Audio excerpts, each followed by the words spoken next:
In this prehistory documentary by Before Caledonia, we'll take a journey through the Neolithic landscape of Machrie Moor on the Isle of Arran in Scotland. We'll take a look at its various types of stone circles, the recumbent landscape figures, and megalithic standing stones.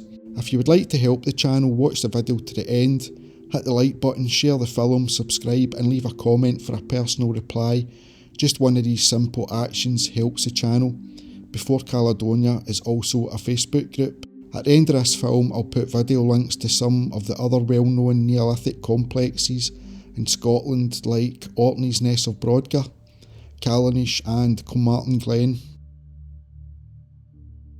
Welcome to Machrie Moor, one of Arran's top tourist attractions and a sacred landscape which holds a fascination for antiquarians, archaeologists, historians, earth mystery enthusiasts and dowsers, etc. If you would like to support Before Caledonia, you can do this through Patreon and receive exclusive physical and digital content, or through PayPal for a one-off donation. All links can be found in the description box or on the channel homepage. Moss Farm Road is the first ancient site you come to on the public track leading up to the remarkable Machrie Moor complex of prehistoric sites.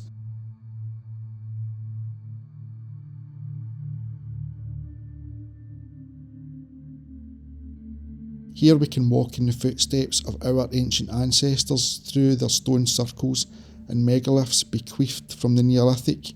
Here we have tangible remains which are a complicated expression of prehistoric ritual ceremony. Look out for the possible recumbent landscape figures which can be seen from all the Machrie Moor sites. The Moss Farm Road site is 4,000 years old, which makes it early Bronze Age to late Neolithic. What we see today compared to its original construction is an unrecognisable, depleted and much disturbed low cairn which is now covered by a grassy mound. Moss Farm Road site is an enigma, just like Archaeologists Cairn, which is a few miles away to the north. At present 7 upright stones survive. This was a kerb of sandstone slabs. 5 of these have fallen. The ring is roughly 20 metres in diameter, with the stones ranging in height from nearly 1 metre to 1.5 metres tall. These slabs get mistaken for an incomplete stone circle. The circle is made up of big boulders set in yellow sand and covered with little pieces of red sandstone. Around the outside of the circle was a stony bank about 3 metres wide, made up of small granite stones. Up until recent times, the site was also known as Machrie Moor 10. Moss Farm Road's stone material was robbed and used over different periods for building walls and dry stone dykes. This is a common theme with prehistoric sites, and much has been lost. The north section of the circle has been damaged by a track and fence which cut right through it. These sites show the ancient ancestors were hard-working and organised. The site has never been fully excavated, but was partially excavated in 1979 by the late and well-known British archaeologist and author Aubrey Burrell. The Modern Information Board contradicts itself by saying an important individual was buried here about 2000 BC, then says due to partial excavation we don't know what is under the centre and may contain a stone-lined cist in which a body would have been placed in a crouched position with objects like pottery and tools. Possibly in the future, Moss Farm Road may get a full excavation. Just over half a mile up the public track is more stone circles and the well-known and iconic Machrie Moor standing stone megaliths.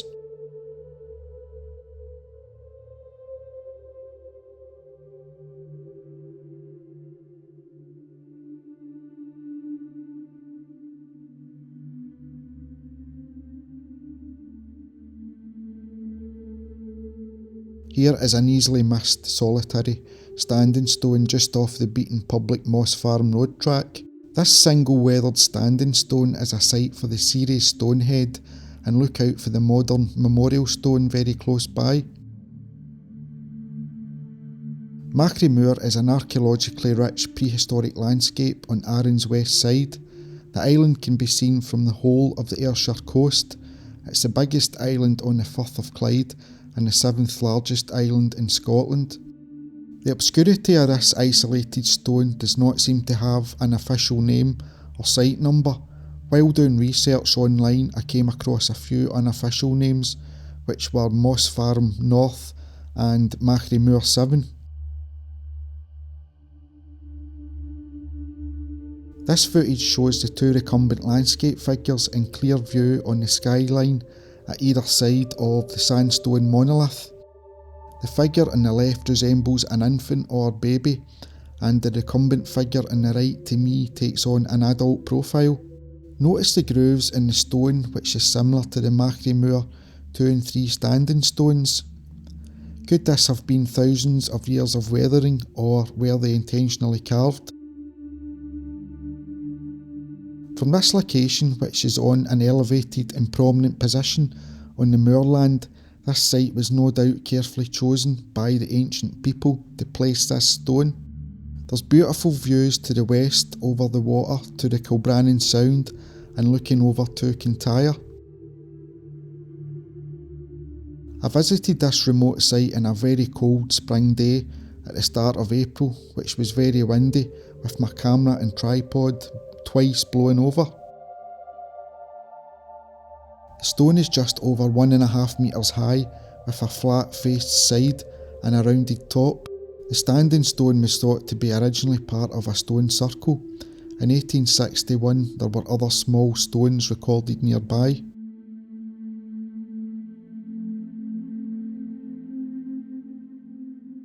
The triangular shape of Machrie Moor is the most fertile area on the Isle of Arran.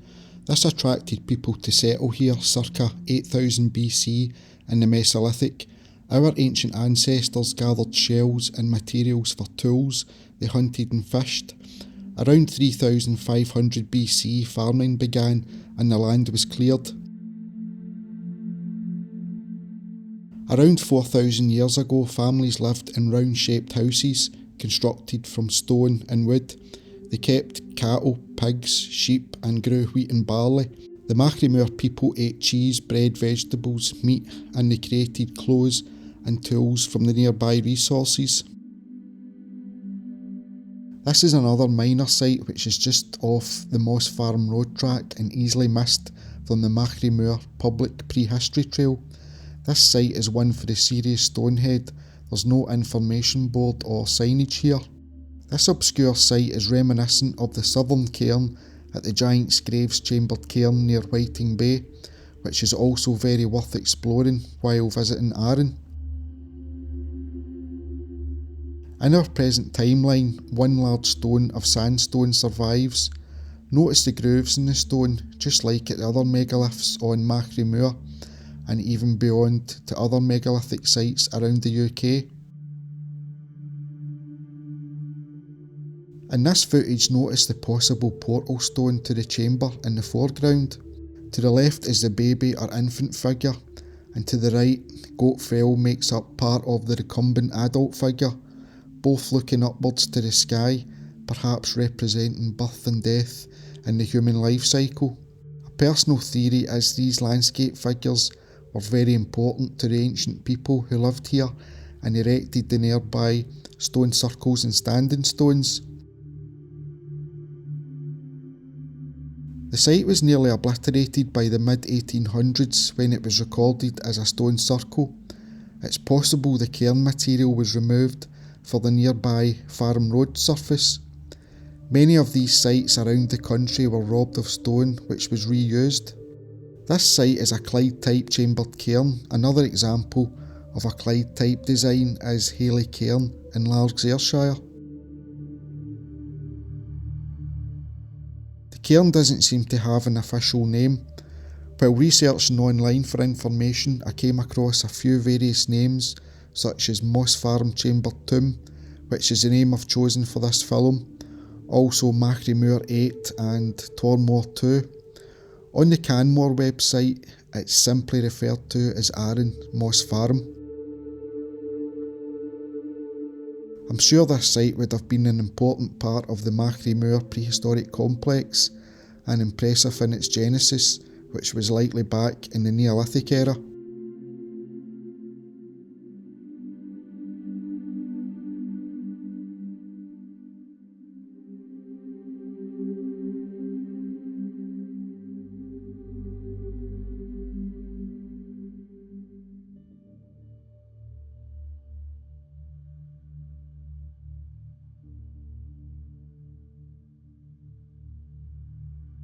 While walking up the public Machrie Moor trail, it's impossible to miss the Bronze Age cist right beside the Moss Farm track.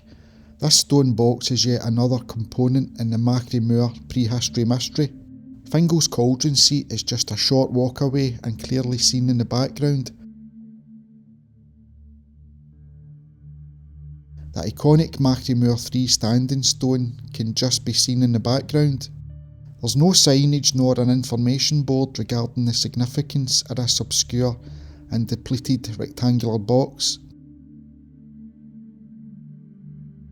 A cist is a structure of rectangular shape which was used for burial practices and constructed from slabs of stone and covered over by 1 or 2 lids known as capstones. Cists can be situated sitting below ground level or resting on the surface.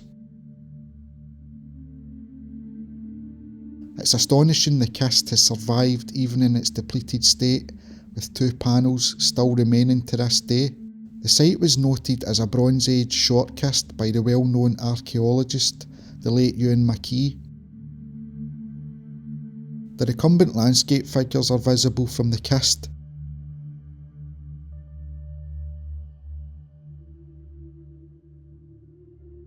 If you look closely at the cist, the slabs seem to have natural depressions of cup marks in the sandstone surface. Some researchers think the cist might actually be the remains of a chambered cairn. A good example of a cist is at Templewood in Kilmartin Glen. As with most of the prehistoric sites in Machrie Moor, Kintyre can be seen looking west from this elevated position on the moor. Like a few of the other obscure Machrie Moor sites, the cist does not seem to have an official name. Some of the unofficial names I came across online were Moss Farm 2 Cist, Moss Farm Chambered Cairn, Machrie Moor 6 or simply Arran Moss Farm on the Canmore website. For this video I've simply chosen the name Machrie Moor Cist. It's highly likely there were originally 4 sandstone slabs with a further 1 or 2 which would have been placed on top and acted as a cover. The archaeological finds at the site were flint arrowheads and an urn found inside the cist. This was likely by James Bryce's excavation in the 1860s.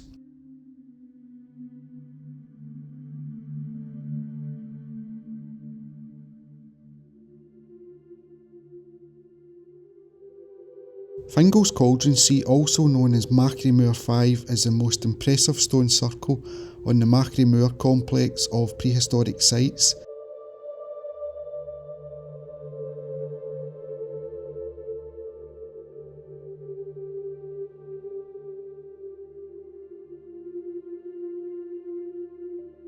The ring is the second circle on the public trail as you walk up the Moss Farm track. From Fingal's Cauldron seat is the best location to view the landscape and other circles to the east. Fingal's Cauldron seat is a fantastically well preserved and pristine double concentric ring of granite boulders. From inside the circle is superb views all the way over to Kintyre in the west and the close by Machrie Moor 4 stone circle, and just beyond the trees is the iconic Machrie Moor 2 and 3 standing stone megaliths to the east.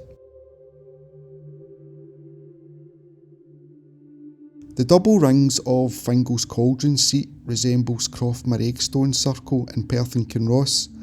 This is the only ring in Machrie Moor which doesn't have a burial.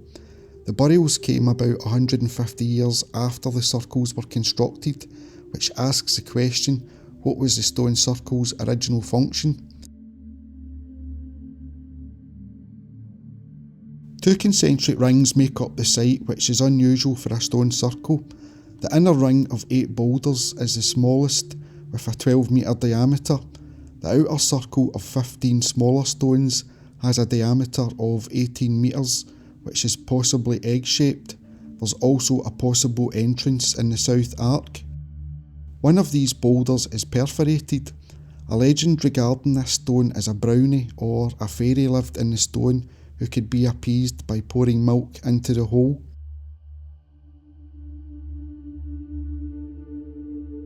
Altogether, 23 boulders make up Machrie Moor 5, which is the largest ring in the vicinity, and just one of 6 stone circles, all very close together and a short walk between them. This is also the closest site to the now derelict Moss Farm. Fingal's Cauldron seat is made up of short dumpy granite boulders compared to the tall standing stones of Machrie Moor 2 and 3. The Machrie Moor sites are made up of granite or sandstone, which was likely intentional by the ancient architects. Something quite remarkable about Machrie Moor is the varied selection of stone circles and standing stones in a very compact area. Only at Kilmartin Glen do you get something similar with so many sites so close together. The circle is said to be the rest for Fingal's cooking pot. Another legend is the natural ledge on one of the outer circle stones was where Fingal tied up his dog Bran. Another stone circle associated with cooking is the girdle stains in Dumfries and Galloway.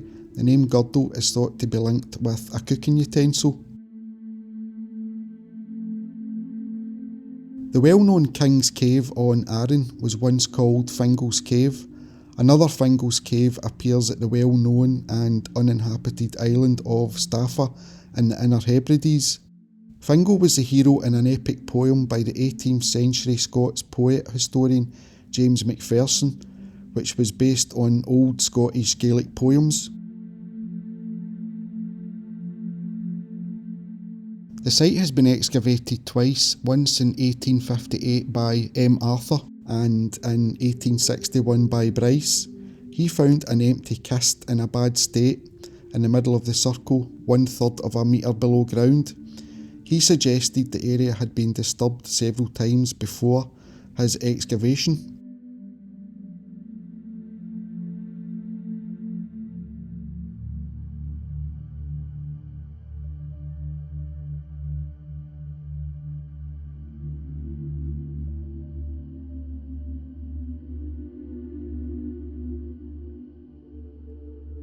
Machrie Moor 4 is an impressive small stone circle and the third ring you come to on the Machrie Moor Prehistoric Trail. The Prehistory Trail on the moor is one of Arran's top tourist attractions.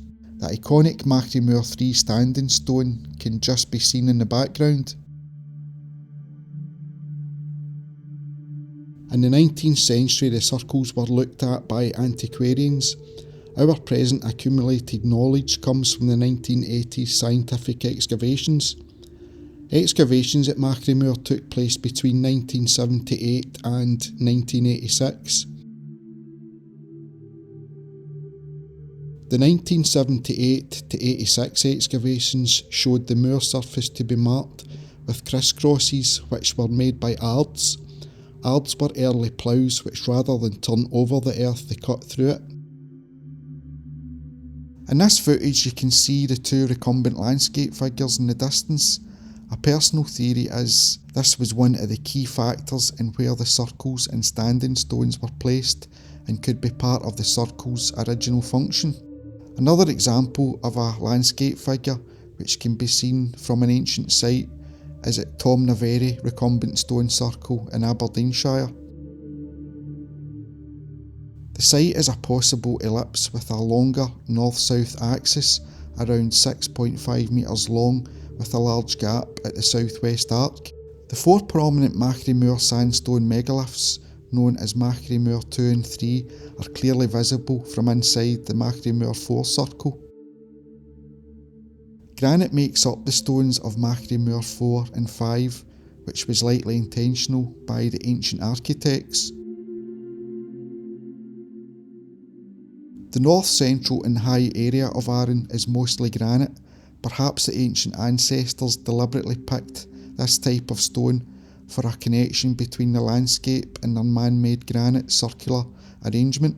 Machrie Moor 4 stone circle consists of 4 granite dumpy boulders around 1 metre high. The ring is the third circle you come to, walking up the public track, and even at this point in the trail, you'll notice the different types of ancient stone circles on the moor. The Machrie Moor 4 arrangement is reminiscent of the smaller 4-poster stone circles in the Perth and Kinross area of central Scotland. Archaeologist Bryce excavated Machrie Moor 4 in 1861 and found a cist which was nearly 1 metre long by half a metre deep and wide. In the middle of Machrie Moor 4 was a person who had been laid to rest and buried with an Irish tripartite food vessel bowl, along with 3 flakes made of flint and a crafting tool known as a bronze awl.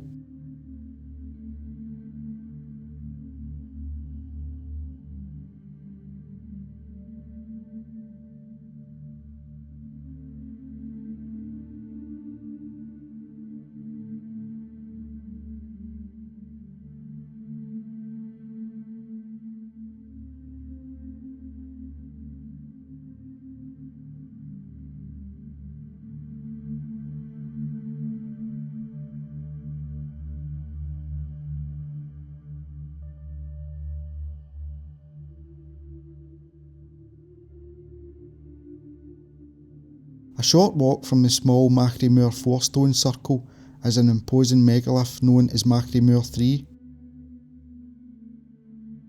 This footage shows the 2 possible recumbent landscape figures in the skyline at either side of the Machrie Moor 3 stone.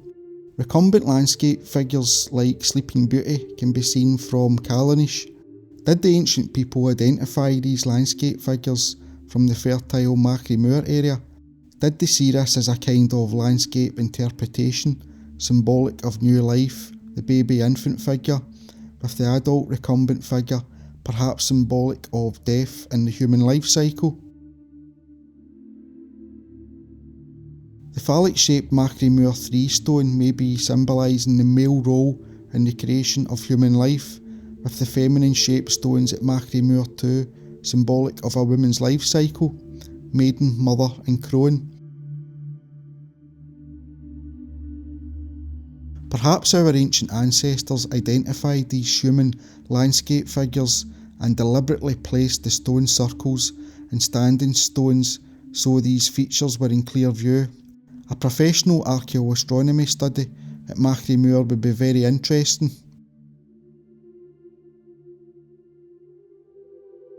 This large 4.5 metre high standing stone is the single sole survivor which exists from an original ring of possibly 9 standing stones. An 1861 excavation by James Bryce uncovered a short cist in the middle area which held flint flakes and an urn. The urn had burnt bone fragments that disintegrated on removal. A second kist was found that contained a crouched burial along with more flakes made from flint.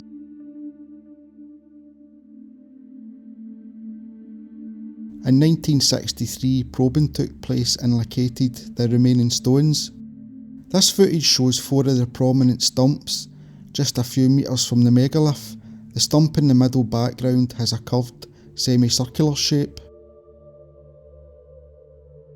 A personal theory is the outline of the Machrie Moor 3 megalith is a male phallic stone and could be in one level symbolic of the fertile Machrie Moor area.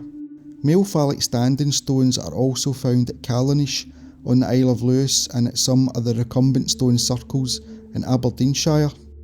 Notice the scarring at the top of the stone which might be weathering, or was it intentionally carved? This is seen at quite a few standing stones around the UK. In this footage you can see the close by standing stone trio of Machrie Moor 2. It's highly likely Machrie Moor 3 is linked with these 3 standing stones.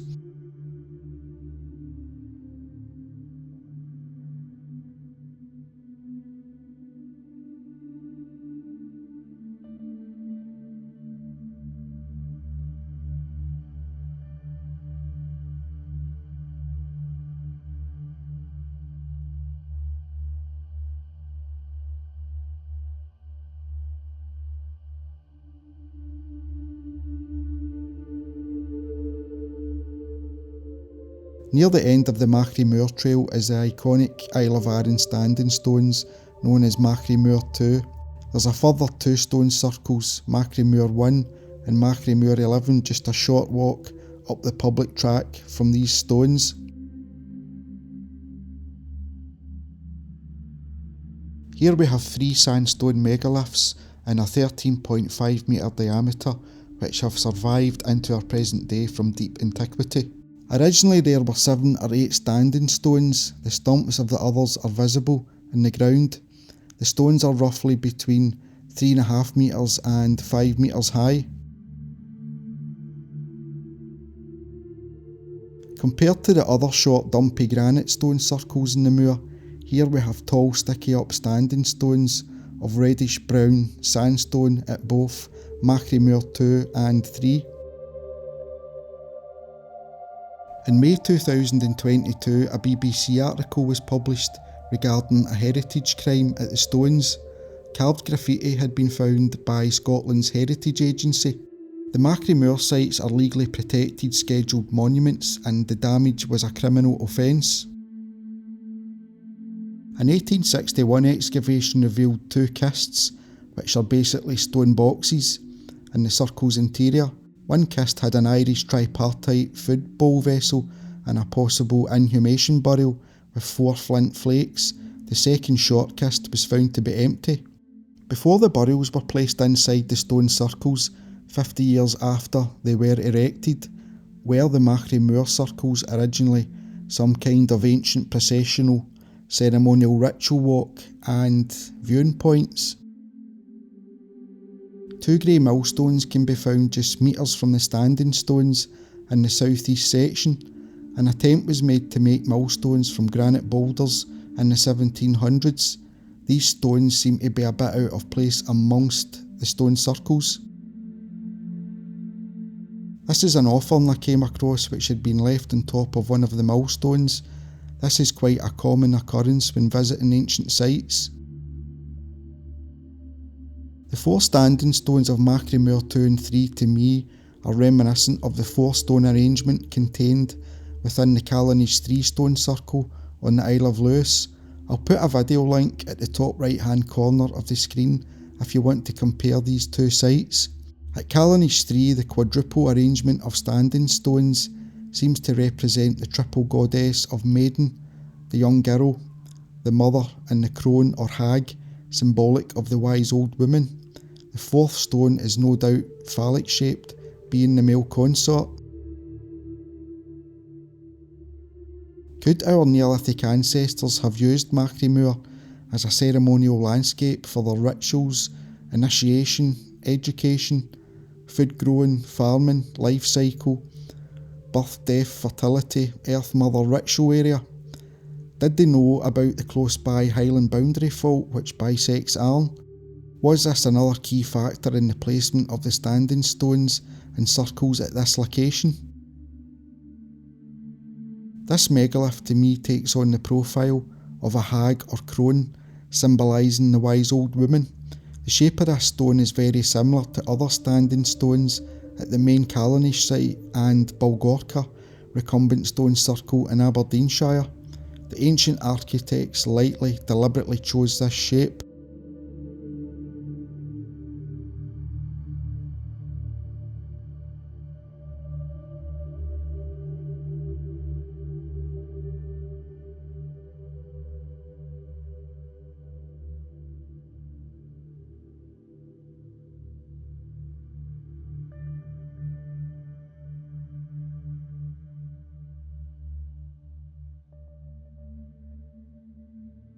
At the end of the magical 1 mile trail into Machrie Moor, and a short walk from the iconic Machrie Moor 2 standing stones, which is visible in the background, is another fascinating ring of boulders known as Machrie Moor 1 stone circle.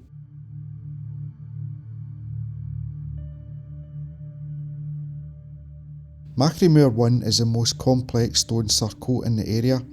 It's also one of the best rings to visit on the Moor's Prehistory trail. A second stone circle called Machrie Moor 11 is just a few metres walk from this site. In the past, peat covered the entire stone circle. This also happened at another significant and well-known Neolithic and Bronze Age area at Kilmartin Glen in Argyll and Bute. The Isle of Arran is divided into lowland and highland areas by the close-by Highland boundary fault. This is where Arran gets its name, Scotland in miniature. The genesis of Machrie Moor 1 was originally a collection of timber circles. These were erected in 2500 BC, which was 500 years before the stone circle we see today was conceived. 3 sets of timber arrangements made up the origins of this site. The innermost set of post holes was roughly horseshoe shaped. The middle circle was exactly the same size as the later stone circle construction which exists today and constructed of a tight arrangement of posts in a circular shape. The outermost ring appears to be slightly egg-shaped. The post holes decreased in size from the inner circle outwards. The smaller posts are on the outer circle. A large post stood between Machrie Moor 1 and the close-by Machrie Moor 11 stone circle. Since 2000 BC, 11 stones made up a 13 metre diameter circle. It's likely there were originally 12, with one of the missing stones being one of the smaller sandstone stumps, or could this have been a deliberate entrance into the ring? The boulders alternate between 5 stones of sandstone, with the other 6 being granite boulders, which are roughly the same size. Only one stands upright, all others are leaning or falling. The 5 sandstone stumps are smaller, slimmer slabs, and there may have originally been 6. These 2 different types of stone are set alternately and was no doubt intentional. In 1861, James Bryce excavated a trench, but unfortunately nothing was found. Further excavations took place in 1978 to 79. Some of the finds was the cremated remains of a probable male aged between 25 and 30. The remains were put in an off-centre pit with a bone needle and a knife made of burnt flint. This was covered by an upturned, cordoned urn. A late grooved ware rim shard was found in a post hole located directly beneath a stone hole. Cremated bone was also found below one of the stones. Beside a stone in the northwest was a big pile of stones found below the peat. This may have been field clearance from the Bronze Age.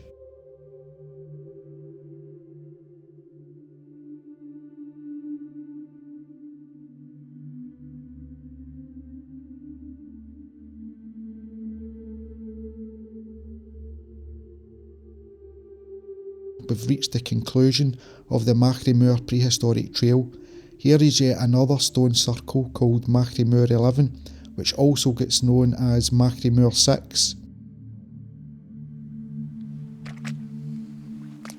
A pair of wellies is recommended when visiting this circle any time of the year, and look out for the recumbent landscape figure.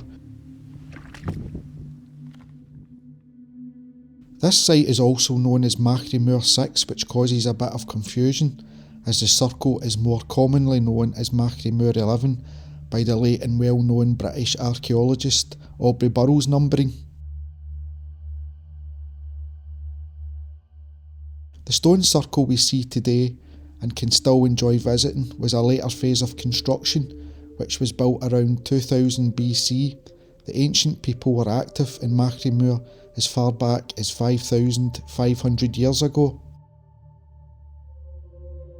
A timber structure was the first phase of activity at the site around 4,500 years ago. 10 post holes were uncovered. These posts were situated between the later stone boulders. The post holes contained charcoal fragments and disturbed packing stones in many of the holes. This suggests the wooden posts were taken out perhaps when the stone ring was constructed. Just a few metres walk away is Machrie Moor 1 stone circle, which can be seen in the background. It's unusual for 2 stone circles to be so close together. The iconic Machrie Moor 2 standing stones are just a short walk away, and can be seen in the background of this footage.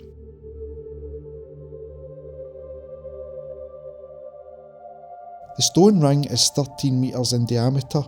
10 stones in the ring are sandstone bar 1, which is granite. The tallest stone is just over 1 metre high. In the late Bronze Age, around 2,700 years ago, peat started to form in the moor. This also happened at Kilmartin Glen and Callanish, two other well-known prehistoric complexes. Ewan Mackie located the circle by probing the ground in 1975. At this time the circle was completely covered by peat. Excavations took place in 1978 to 79 and 1986. In the centre a pit was dug with the remains of a cremated male 30 years of age. Also flint core was uncovered. Some of the other finds have been Arran pitchstone scrapers, diorite, waste flakes, knives and pottery. The location of these circles gives an early viewpoint to summer solstice sunrise at the head of Machrie Glen.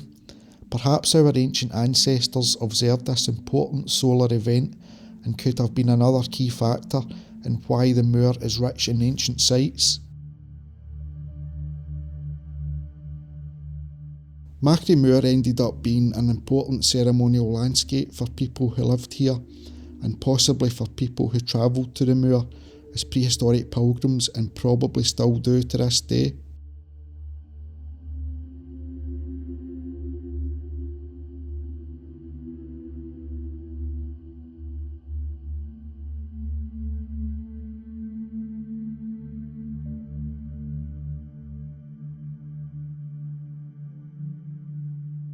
The peat-covered moor was created due to climate change late in the Bronze Age, circa 2,700 years ago. The prehistoric people likely left their farmhouses behind and relocated to elevated ground. When the Bronze Age was coming to an end 2,800 years ago, the climate situation came with poor farming, which had a serious effect on the Machrie Moor community, who seemed to abandon the area.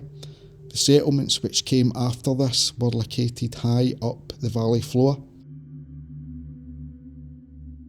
In the 1700s AD came field boundaries with agricultural improvements and modern forests being planted.